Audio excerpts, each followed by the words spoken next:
Olá, boa tarde. Meu nome é Sara Barbosa, eu sou da Universidade Federal do Ceará, do curso de Pedagogia. Estou aqui nesta tarde para conversar um pouco com o professor Hermínio Borges. Boa tarde, professor. Boa tarde, Sara. O senhor poderia falar um pouco da sua história com a educação à distância?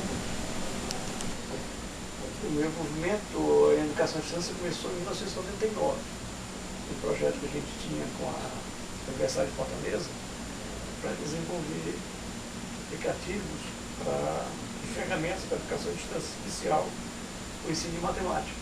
Então foi aí que eu comecei.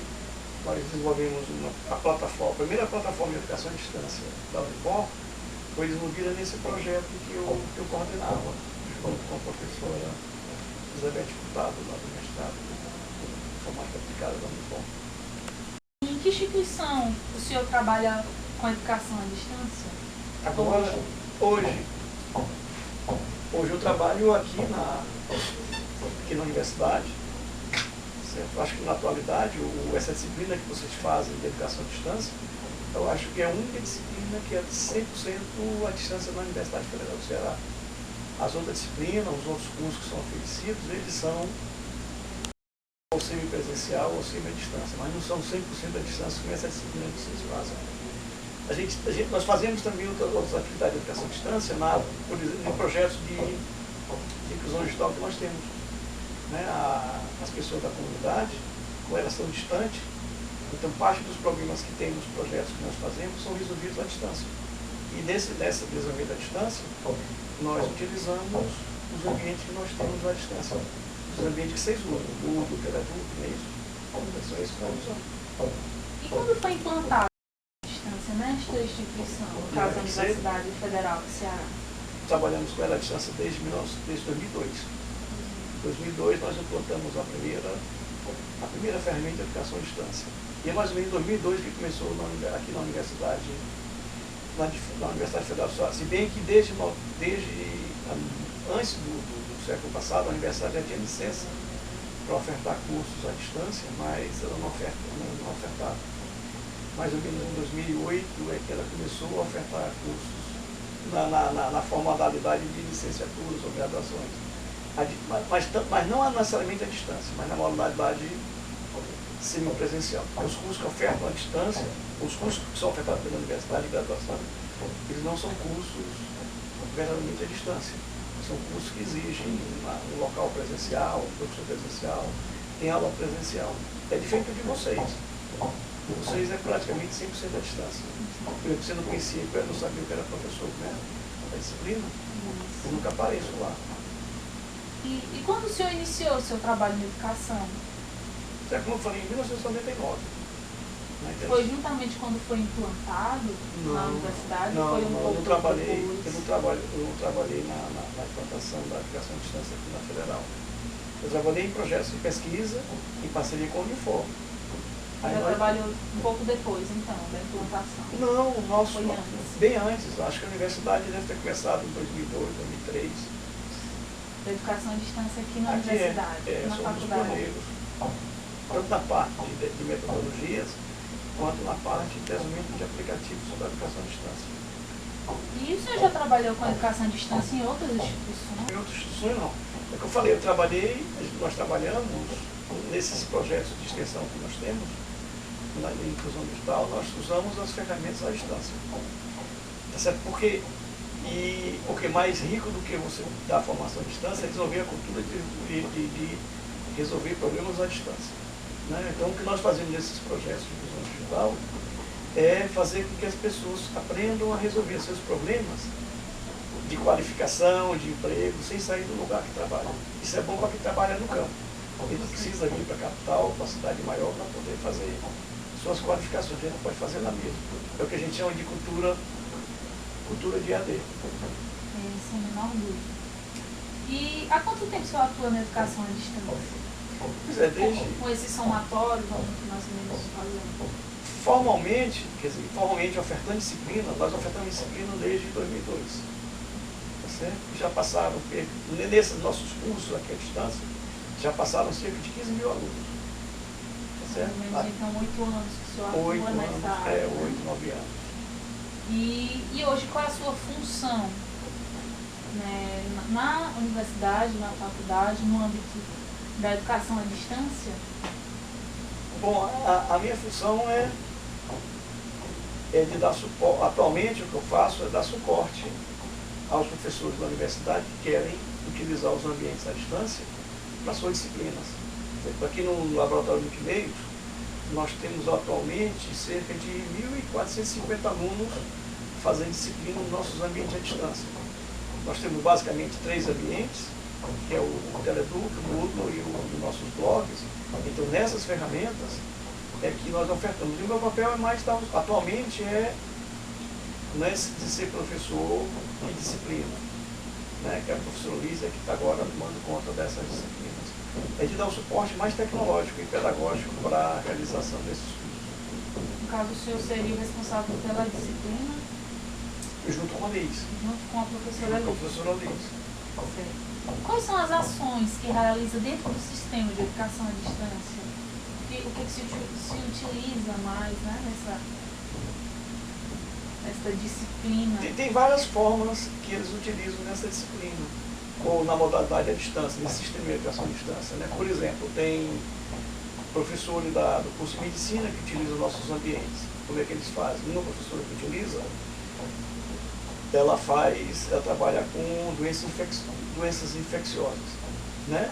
Então os alunos vão e ela usa a metodologia de solução de casos. Então como é que ela faz? Os alunos vão para o hospital, geralmente o Hospital São José, que é o hospital de referência de doença infecciosa, e as observações deles, os trabalhos deles são todos discutidos no ambiente Teleduc. Tá certo?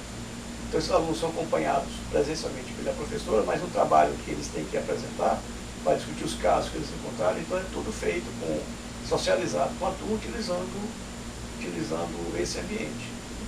O Teleduc.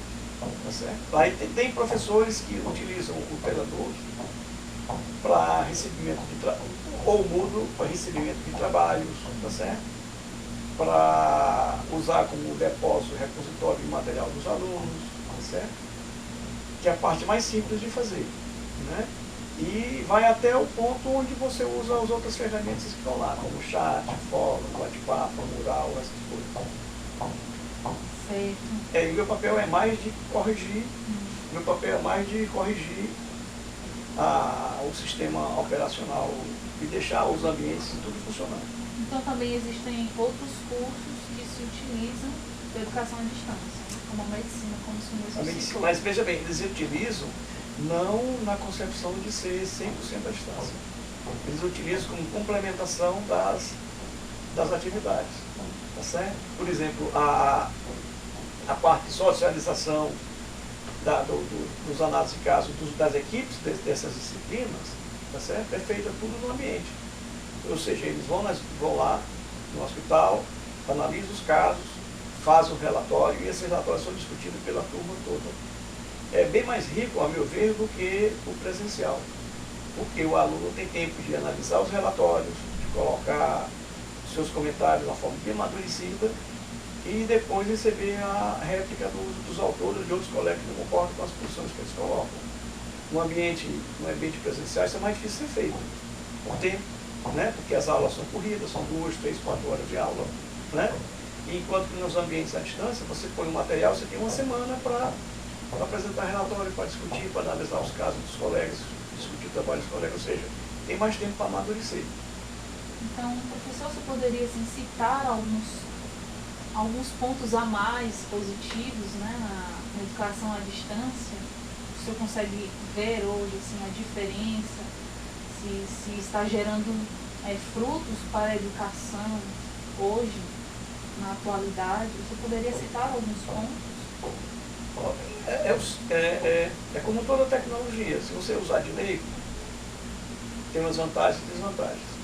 Se você não usar direito, tem muito mais desvantagem do que vantagem, tá certo? Então todas aquelas coisas de colar, copiar trabalho, etc., isso acontece com muito mais facilidade nesse ambiente. Seria positivo se o professor conseguisse tirar esse trabalho que é feito copiado, colado, essas coisas, o professor conseguisse discutir com o aluno por que ele fez aquilo e como é que ele poderia melhorar a partir daquele trabalho. Tá certo? É uma facilidade que cria, mas não é uma coisa boa de ser feita. Agora, tem coisas que são bem interessantes, mas tudo vai depender da formação, da proposta pedagógica do professor que está trabalhando na disciplina. Tá certo? Por exemplo, uma vantagem é você poder discutir e ter espaço para discussão com os seus colegas. Tá certo? Isso é uma vantagem que o ambiente permite, mas também é uma desvantagem que o ambiente permite, que isso não pode ser feito. Ele pode não querer que seja feito. Por exemplo, no ambiente de vocês veem que tem, quando você deposita o material, você coloca o trabalho, tem a possibilidade de deixar totalmente compartilhado. Né? Ou seja, qualquer pessoa que está lá dentro da turma pode participar, pode fazer comentários do seu trabalho e ler. Isso é a vantagem que ele tem, dificilmente tem no ambiente presencial. Porque no ambiente presencial você entrega o trabalho, né? Você entrega o trabalho para o professor, e fica confidencial. E fica confidencial, ou seja, aquela experiência que você adquiriu naquele curso, naquela disciplina, não é repassada para os seus colegas. Aquela leitura que você fez para fazer seu trabalho não é repassada pelos colegas. Fica só aquela relação professor-aluno, que é no curso de vocês, é o que todo mundo reclama. Que a relação não deve ser professor-aluno, a relação não deve ser só professor-aluno. Deve ser professor-aluno, desse alunos-alunos, e alunos-professor, professor-alunos, e alunos. Tá certo? E a ferramenta favorece, na hora que ela possibilita você comentar o trabalho dos colegas e com tempo de comentar, então a ferramenta possibilita você ter essa relação mais forte, mais acentuada. E até mesmo nós alunos aprendemos com os erros dos outros, né? Assim, quando alguém coloca alguma coisa que não encaixou bem com aquilo que a professora pedia, a gente, até mesmo com aquilo que a professora avalia, a gente pode já, tomando como exemplo, colocar, né, aquilo que a professora pede, né? Nesses programas, né, como o Moodle e Telebook. E tem outra coisa também, é que vocês são mais cobrados. Então tem ferramentas que eu posso dirigir ao Google e perguntar, cadê a Sara? Se ela está doente, se ela morreu, está viva, por que a Sara não aparece mais? Cadê o ar da Sara? E isso no ambiente presencial é difícil. Por quê? Porque se você encontra uma vez por semana, ou 2 vezes por semana com a turma, tá certo? Aí vai cada qual para o seu lugar, fica difícil para o professor perguntar, cadê a Sara? Vou poder perguntar pela Sara uma vez na semana, que é o dia do encontro. Enquanto desse evento eu posso perguntar, cadê a Sara? Por que a Sara não fez trabalho? Vocês têm notícia dela? Então, um ponto positivo é o aluno se sentir observado pelo professor, né? Se sentir como que olhado em cada atividade, em cada momento. Que ele entenda como se isso não é uma cobrança, que ele entenda como sendo uma situação de apoio. Ele está sendo apoiado, tá certo? E muda também, Sara, porque nesses critérios que a gente usa para avaliação, normalmente no ensino presencial, a avaliação é feita sempre com a presença do professor. E nas atividades, se você vai apresentar o trabalho, o professor está lá. Se você entrega o trabalho escrito, o professor está lá para receber. Não é assim? Nesses ambientes à distância, isso não necessariamente precisa acontecer. Você entrega seu trabalho, posta lá no ambiente, né? Esse trabalho é lido pelos alunos, tá certo? Mas não há necessidade do professor estar lá presente para receber aquele trabalho. Tá certo? Agora, por outro lado, ele pode lhe cobrar bem mais. Sara, cadê seu trabalho? Por que você não fez seu trabalho? O que aconteceu? Ele pode cobrar isso todos os dias. Tá certo? Ele vai todos os dias receber uma mensagem. Se ele quiser, ele pode fazer isso. E, professor, agora, assim, pelo outro lado, né, do positivo, nós podemos ressaltar alguns obstáculos e desafios para a educação à distância, né? Você poderia contextualizar hoje, né, atualmente, qual é o seu olhar, né, assim, podendo nos indicar quais são esses obstáculos e desafios atualmente? Bom, Sara, o maior desafio para mim atualmente é você romper a parte textual. Veja, no ambiente presencial, os trabalhos que você faz, quando vai disponibilizar para os colegas ou para o professor, geralmente é texto. Né? dificilmente você manda um CD gravado com imagem, com filme. No ambiente à distância, o próprio ambiente permite que a gente incorpore essas mídias. Imagens, fotos, vídeos, entrevistas, né? Tá certo? Então, mas se você olhar nessa disciplina que a gente faz, grande parte das atividades são de texto. O meu maior desafio é a gente incorporar essas mídias nos cursos à distância. Porque a nossa cultura é a cultura do papel. Escrever no papel. Ora, a escrita no papel, a escrita analógica, eu não posso botar um vídeo, não posso botar uma imagem. Tá certo? E às vezes uma imagem que você coloca diz 1000 vezes o que é que você quer dizer. Né? Se escolher a imagem adequada, aquilo dá um contexto bem legal do que você quer fazer. E essas mídias ainda não são incorporadas nos cursos à distância. Nos cursos à distância que a universidade oferece, nos cursos formais, as mídias são todas analógicas. O material, por exemplo, que é entregue para o aluno, é o mesmo material que está no ambiente. Olha, se o material é entregue para o aluno é o material no papel. Isso significa que o material que fica disposto no ambiente é praticamente o material do papel. Ou seja, as outras mídias que o ambiente propicia ter não são trabalhadas. Então esse é o grande desafio que eu acho lá para frente. Então... É o que vocês fazem no seu Facebook. Você tem Facebook? Sim. Tem imagem? Foto? Sim. Pois é, isso tem que ter nos cursos à distância, não tem. Para ficar uma coisa mais dinâmica e quebrar o gelo da sala de aula. Exatamente. Né? Para romper mesmo com o paradigma da sala de aula presencial, onde essas mídias não são. Pode ver, nos cursos de vocês deve estar aqui esse semestre, terceiro, quarto. Pois é, veja, até agora, terceiro semestre, na Faculdade de Educação, quem foi que introduziu o uso de mídias? Imagens, a não ser que seja um filme estático. E o filme é estático, tá certo?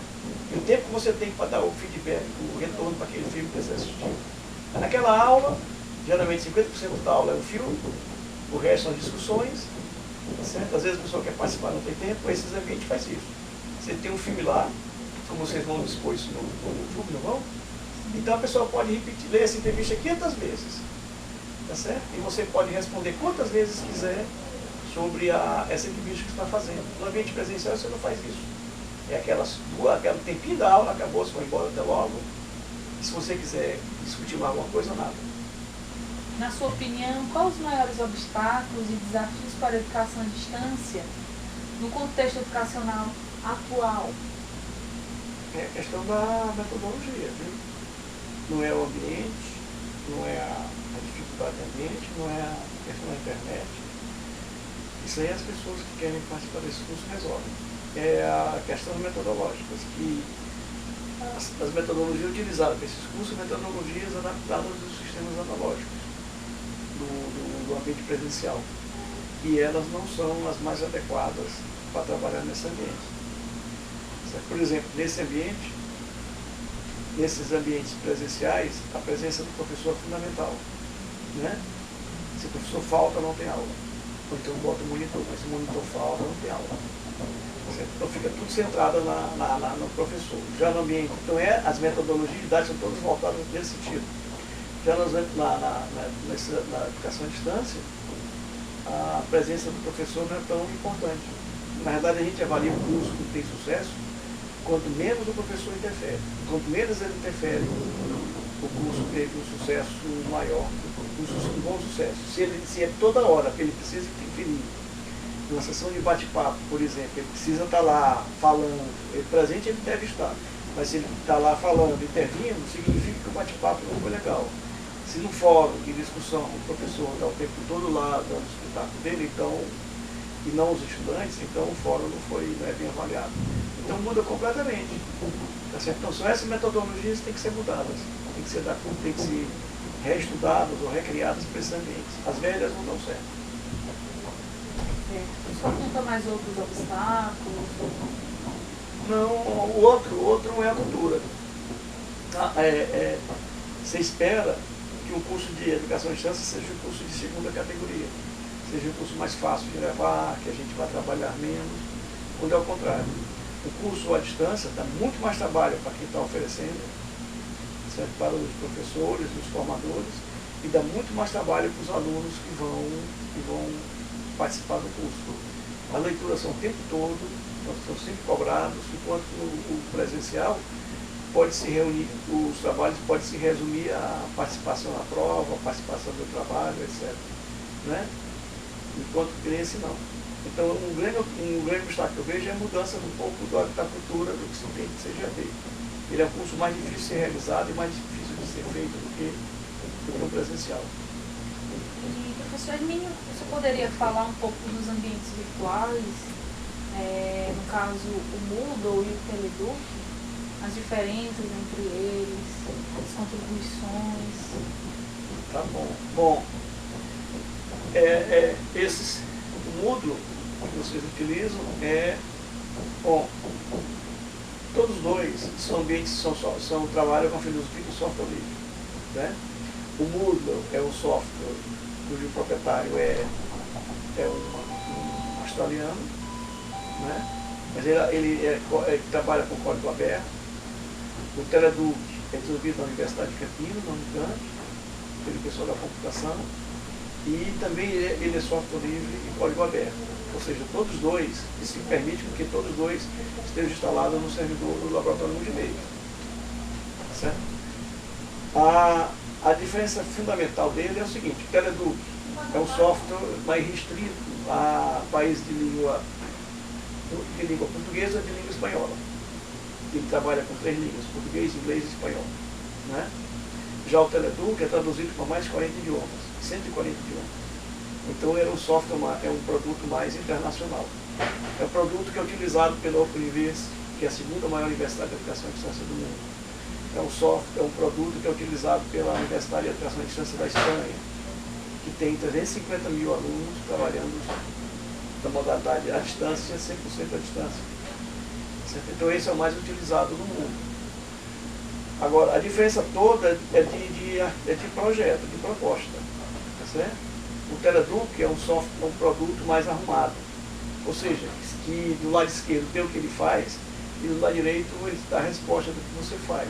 Então ele é um curso, para mim, mais voltado, mais fácil de ser trabalhado para as pessoas que têm uma dificuldade de trabalhar com ambientes virtuais. Já o Moodle é um ambiente mais solto, mais libertário, trabalha com a estrutura mais de portal, tá certo? Então ele é mais voltado para as pessoas que têm mais facilidade de trabalhar nesses ambientes.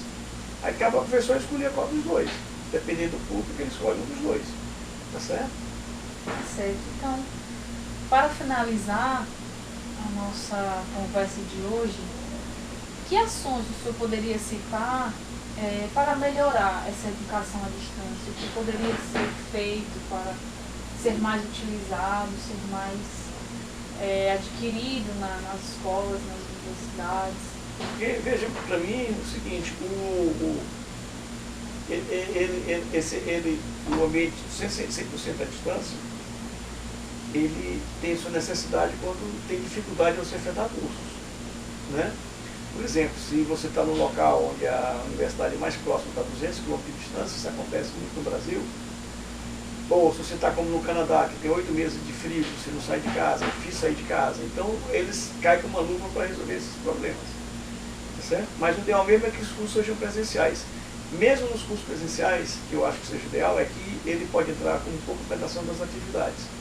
Ou seja, atualmente, como é que acontece nos cursos presenciais? Os cursos presenciais, se você tem encontro 3 vezes na semana, praticamente as reuniões do grupo ficam restritas a esses 3 encontros.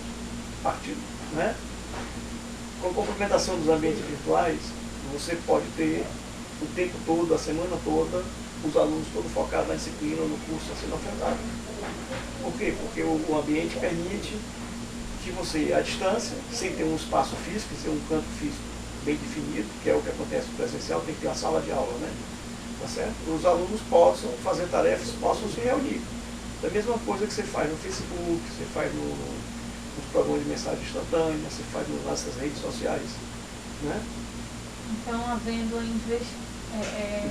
investimento maior também, né? Agora, veja bem, os cursos, como eu disse, os cursos à distância são difíceis. Como eles são difíceis de ser implementados, eles são caros.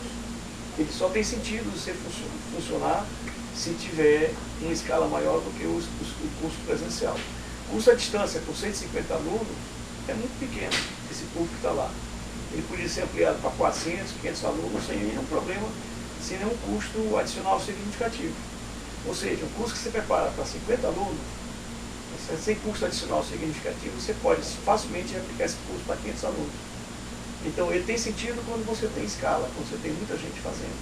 Se você tem pouca gente fazendo, ele não tem muito sentido. Aqui na faculdade, esse curso ofertado à distância é exatamente porque é para vocês começarem a se acostumar com aprender a trabalhar com essas ferramentas. Vocês já trabalham, vocês já fizeram disciplinas, trabalham com fóruns, com lista de discussão, né? Tá certo? Hoje os alunos da faculdade, quase todos devem ter seus Orkut, etc., seus Facebook, seus Twitter, não é isso? Agora o que eles precisam é usar essa cultura e trabalhar esses ambientes na formação deles, na qualificação deles, que é diferente. Então, obrigado, professor Hermínio, por essa conversa, por essas informações que nos ajudam como alunos, né, da universidade. E boa tarde, senhor.